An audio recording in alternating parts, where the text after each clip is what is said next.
Cześć! W tym poradniku zobaczysz, jak usunąć ślady z ołówka, z blatu lub stołu.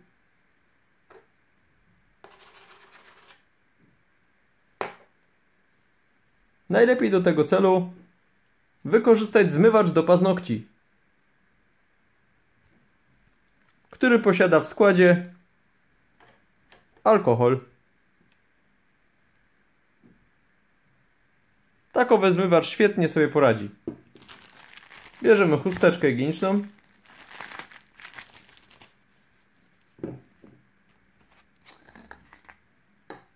Nakładamy zmywacz do paznokci.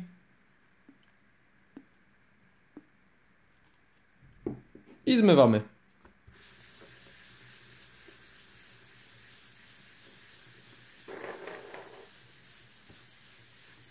Sposób bardzo prosty i bezpieczny dla powierzchni blatu. Dziękuję Wam za uwagę. Cześć!